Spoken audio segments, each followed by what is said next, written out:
Good afternoon. We are still waiting on Maria from FDOT to join in, but we will be getting started soon.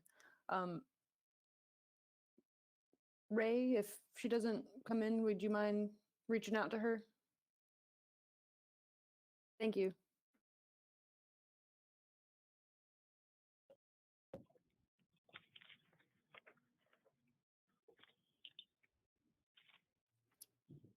All right, we're gonna get started. We're gonna just wait maybe another 1 or 2 minutes just to make sure we get Maria from FDOT on here.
All right.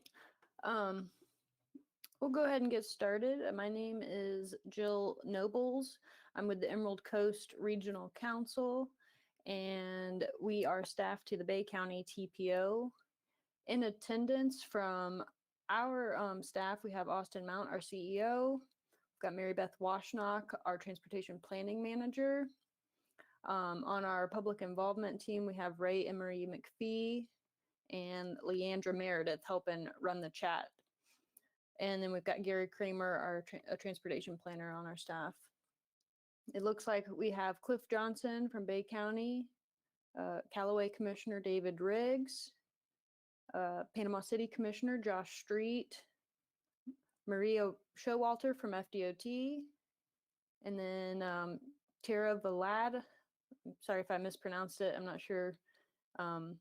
I don't recognize that name, but if you want to introduce yourself, you're more than welcome to.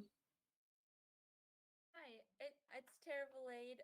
I'm with DRMP, and I'm working with John Algamed. I might have butchered his last name. So he is on vacation, so I am here in his stead. All right, it's good to have you. Thanks.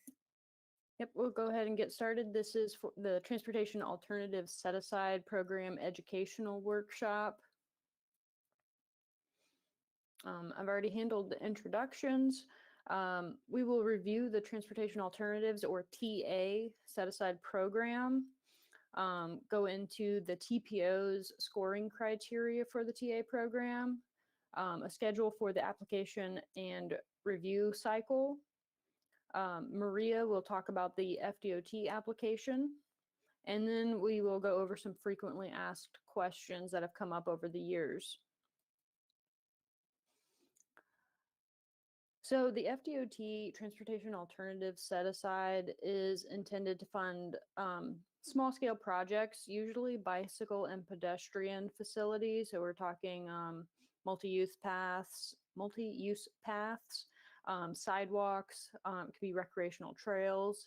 It can also include safe routes to school projects and even community improvements such as historic preservation and vegetation management along the transportation right-of-ways.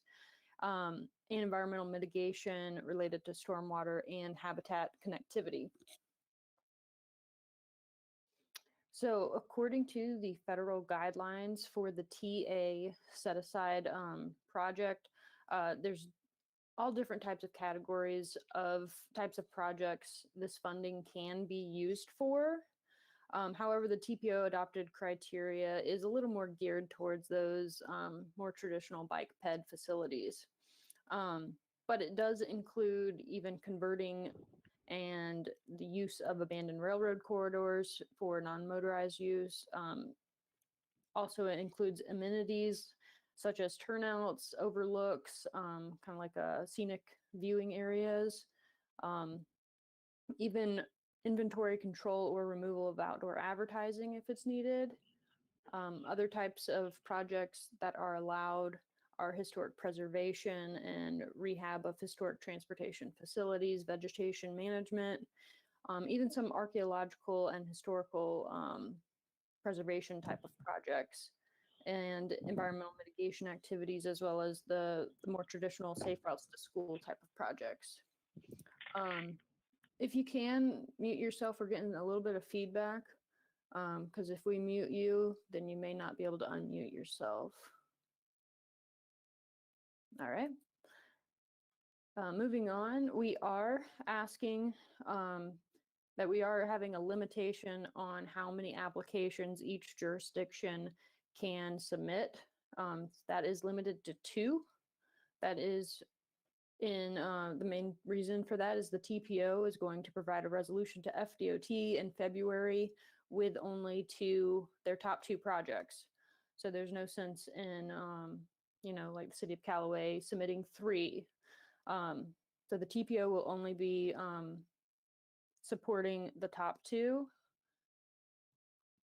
So there's no sense in a city or the county to submit more than 2. TA applications will be submitted through FDOT's grant application or GAP process.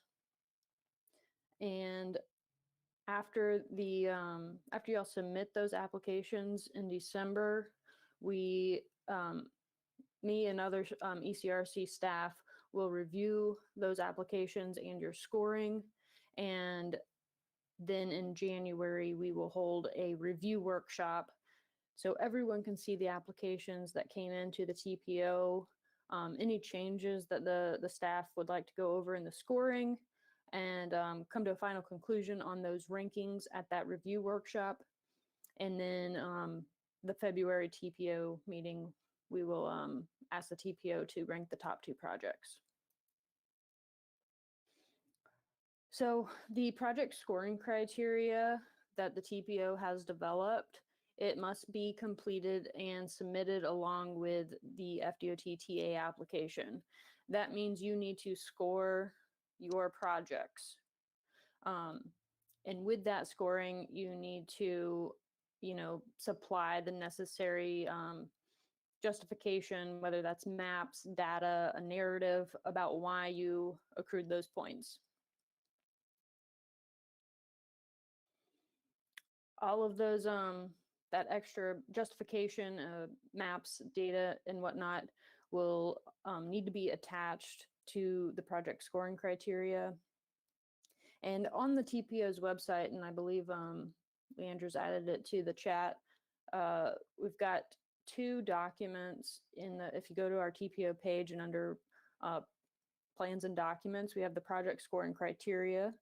And then we also have the supplemental guidelines, which is a lot of what this PowerPoint is going to cover, about where to access information to find the data necessary to get the points for your projects.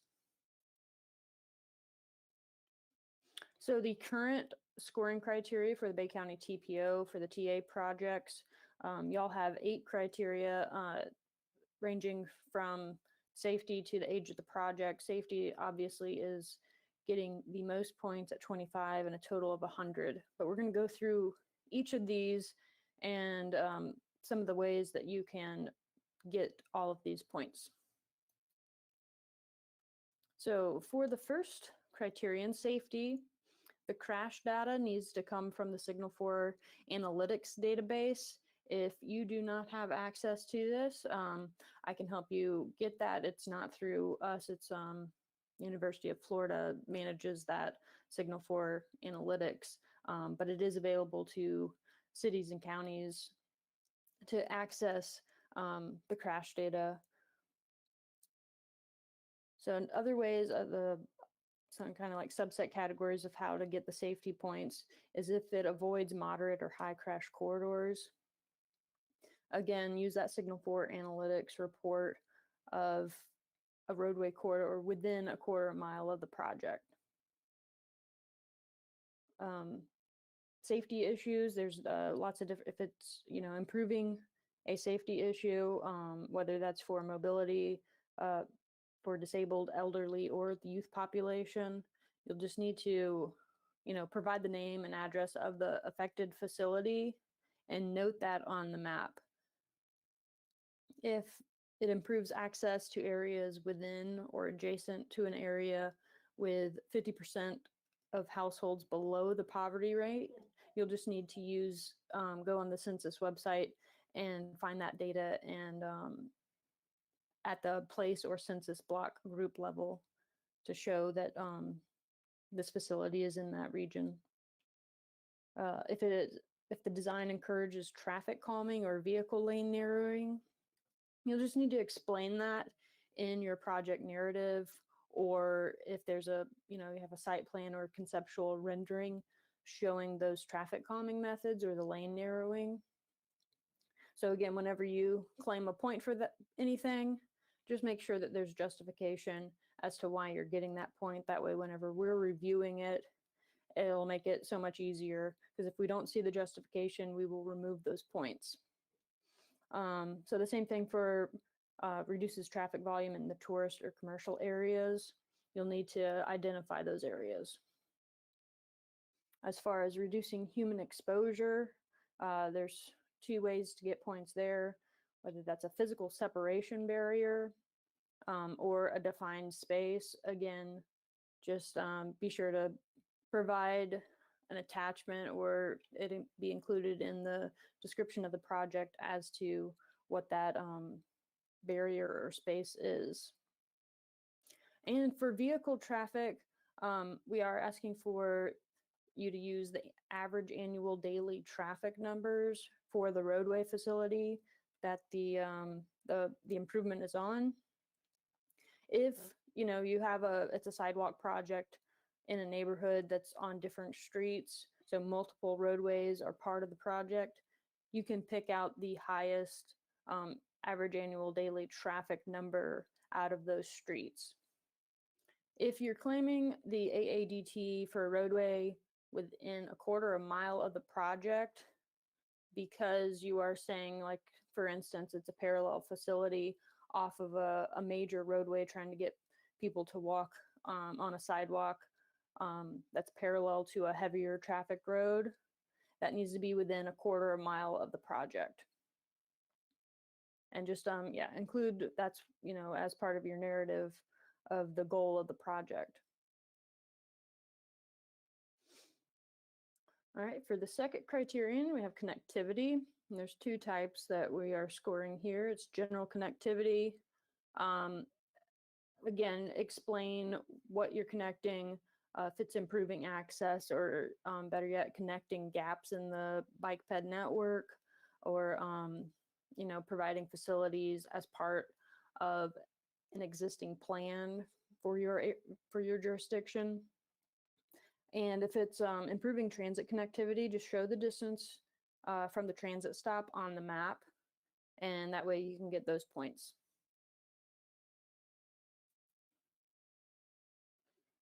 The third criterion is proximity to population served. And in the supplemental guidelines, there are kind of definitions or more specific qualifiers for what makes a high interest, moderate interest, and low interest destination. And again, just provide the name and location of each claimed destination of interest, and it should be within a practical distance from the project. For criterion 4, this is public support.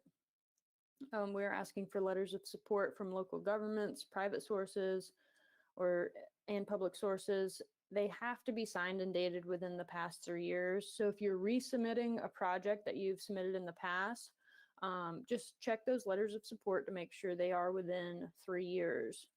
A resolution of support, it's not required as part of the TPO criteria.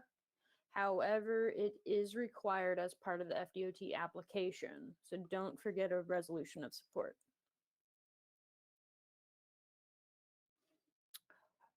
The fifth criterion is proximity to school. And I believe this is within, you get points if the project is within 1 or 2 miles of a school. If it's within 1 mile, you get a little more points than 2. Just again, show us a map, maybe with a buffer of that 1 mile or 2 mile buffer with the school noted within that buffer.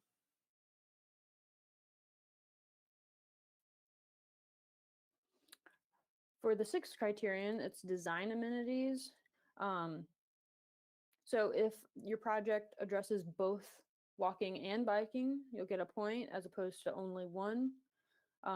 Buffered protected bike lane or a multi-use path would get you some more points. And then further amenities like bike parking or seating for pedestrians would also get you some points.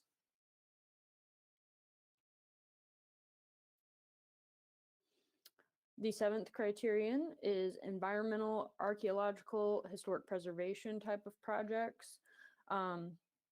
There's lots of different like renewable energy sources, preservation, environmental mitigation, historic preservation, even enhanced access to certain destinations or like a community partnership. And then if you're providing bike ped access to deter automobile access to environmentally sensitive areas and other pollution abatement activities or vegetation management type of practice, you can get points for that. Again, all the text on the right is like provide the appropriate documentation showing why you're getting these points if you are claiming them. The last criterion is the age of project. Let us know when or what indicating the previous application submittals to this program. And it explains that in the supplemental guidelines as to how old a project is and how many points you would get.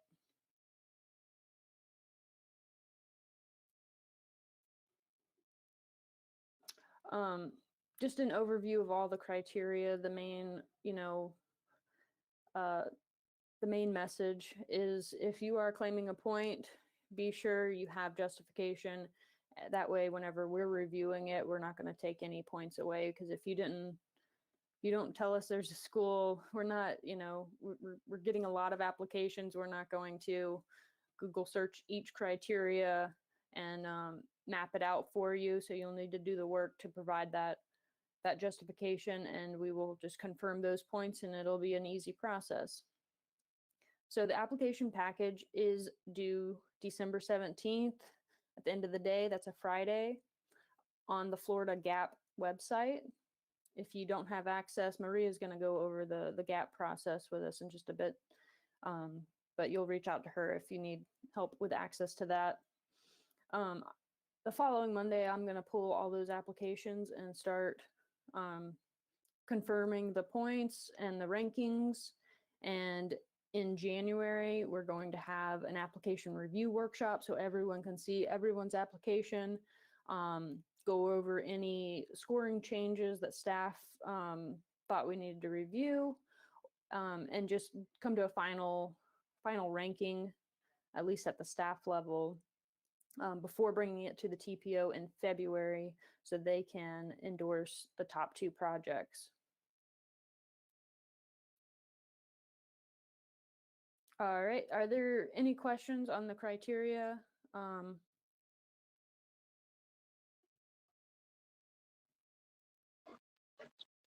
Thank you for the update. All right, thank you. I'm going to turn it over to Maria now. She's going to go over the FDOT application and the GAP process.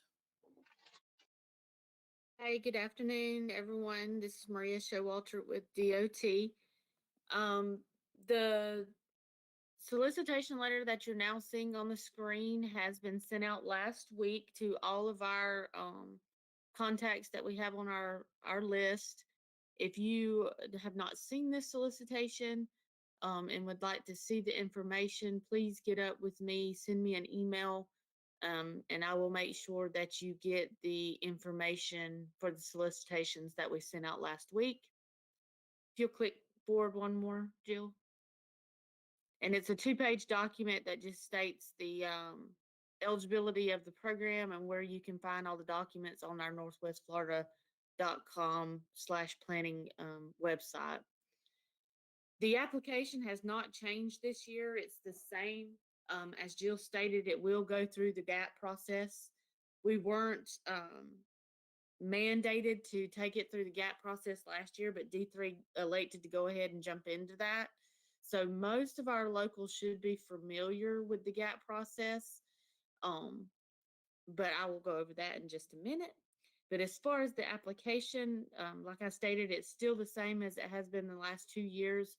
It's a PDF fillable document, quite user-friendly. It does consist of 8 pages, which makes it cumbersome and lengthy.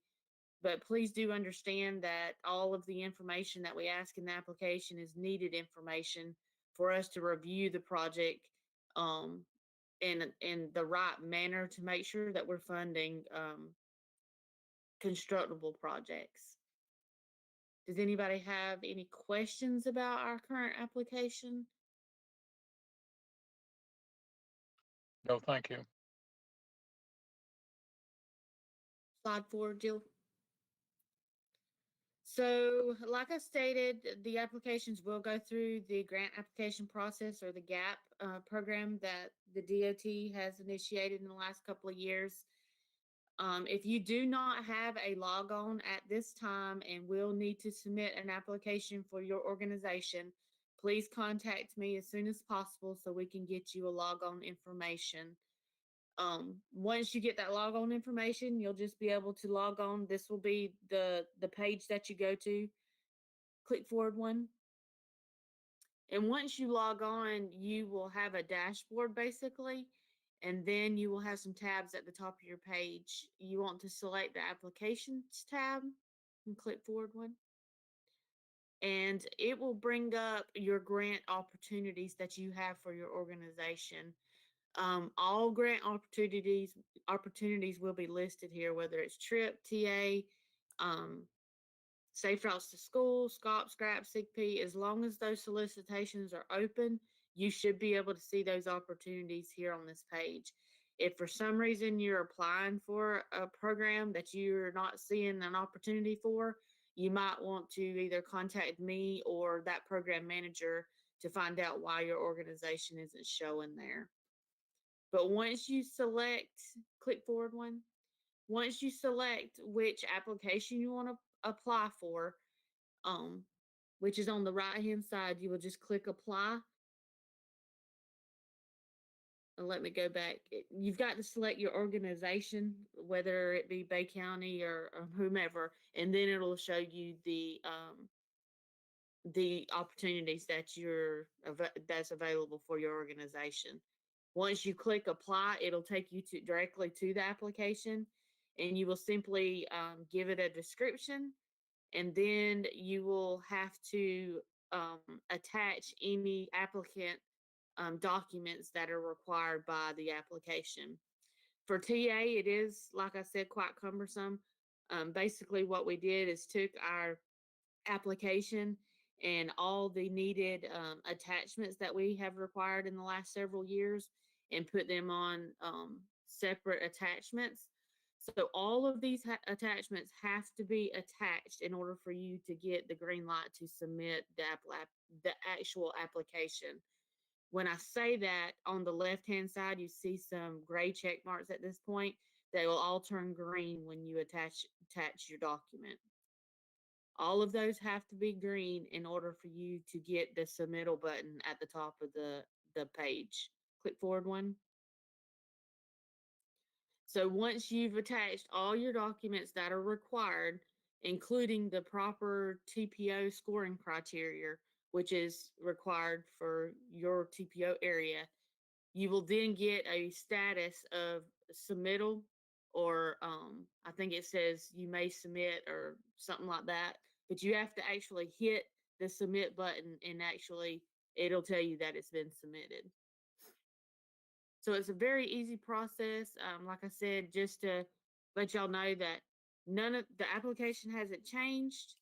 The submittal process for us is just like it was last year. It's just going through GAP this year. So if you have any questions about the application or the submittal process, please contact me. All right, thank you, Maria.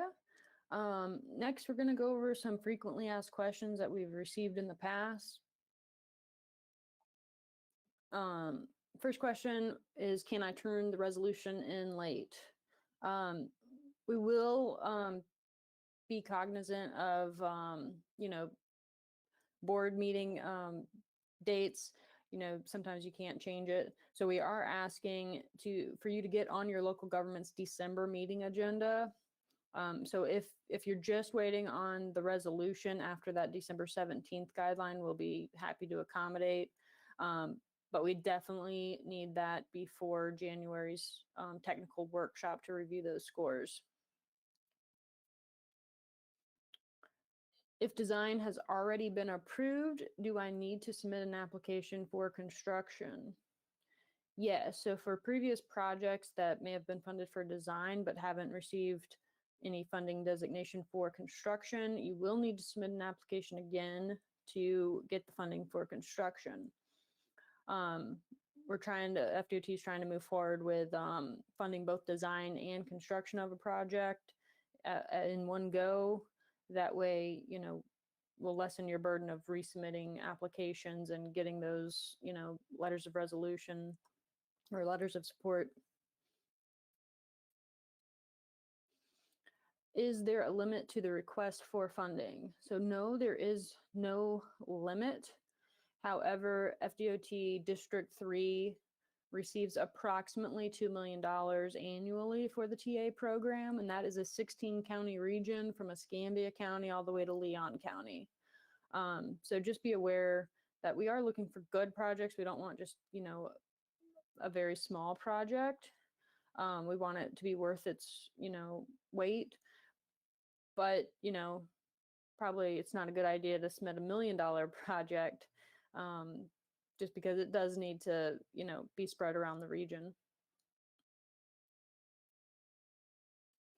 Is a match required? So no local match is required for the Transportation Alternatives Program. For Florida, pretty much FDOT handles the local match with the federal dollars. However, as FDOT always says, a local contribution is always viewed favorably.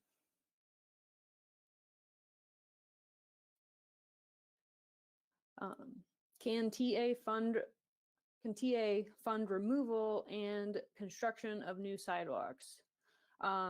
So if it's an ADA project, it can fund rehabilitation of existing sidewalks for compliance purposes, but you will need to provide support documentation such as an ADA survey to define those upgrades.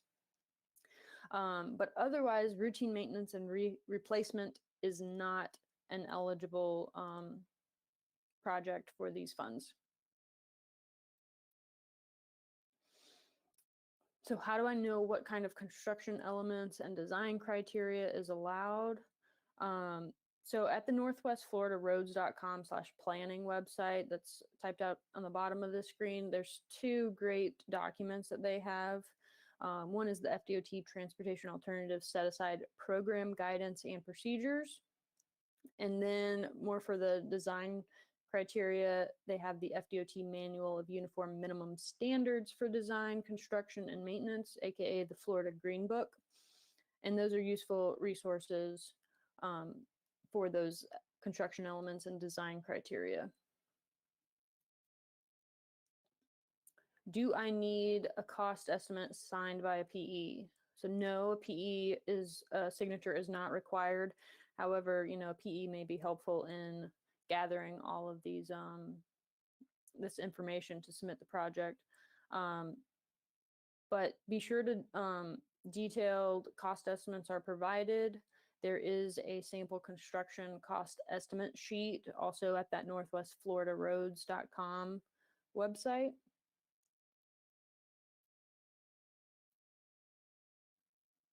So does the local government applying for TA funds need to be LAP certified? The local agency program or LAP program with FDOT is what this is referring to. So if the project gets funded, the governmental agency administering the project has to be LAP certified, or at minimum in the process and applying for certification. And this is because we are dealing with federal dollars. All right, that is all I have. Here is, I'm going to leave this screen up for a while. It's me and Maria's email contact information.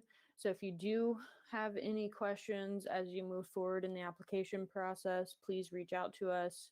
I'm going to open it up now to anyone attending that may have questions, comments, or concerns.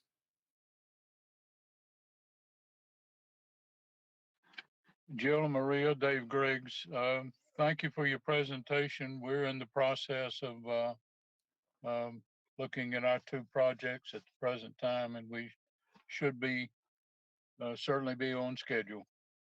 Awesome. But thank you for the presentation. That's great to hear, Commissioner. And I will say on the ECRC webpage on the TPO's site, there are the previous applications and scoring criteria on there. So if you do want like an example, if you're new to this, of how someone else's project, how they submit their application, it's still on there. We won't remove those until we get the new ones by that December deadline. All right, thank you.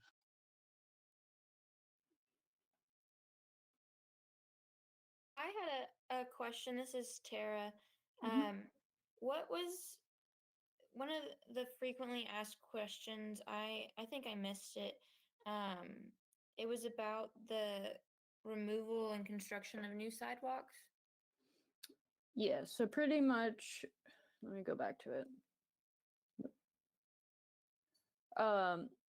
If it's part of an ADA compliance project, you can rehab existing sidewalks. Otherwise, you cannot. So it needs to be a new sidewalk. Okay, thank you.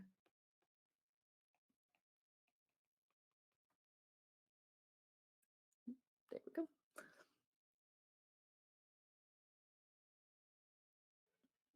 Anyone else?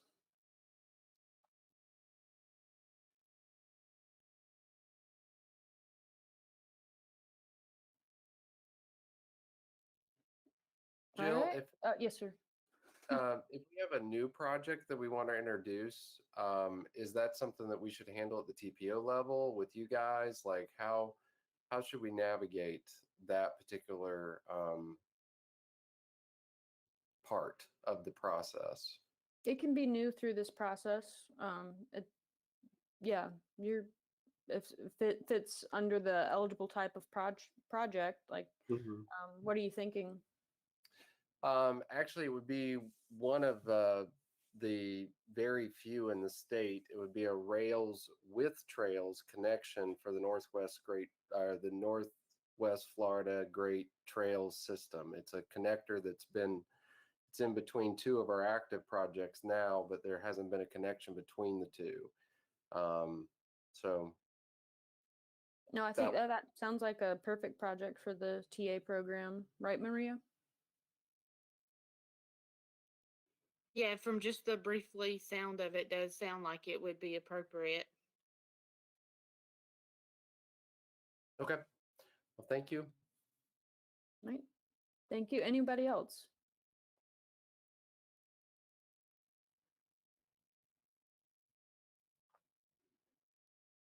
All right. Again, please feel free to reach out to me and Maria, and we'll be glad to help you as you, start filling out the application and navigating the GAP tool. We I really appreciate everyone's attendance, especially on a Friday afternoon. Again, thank you, and I hope you have a great weekend. Bye. Thanks, Joe. Thank you. Thank you, and we'll see you on December the 1st. Sounds good, Commissioner. Bye. Bye. Thank you.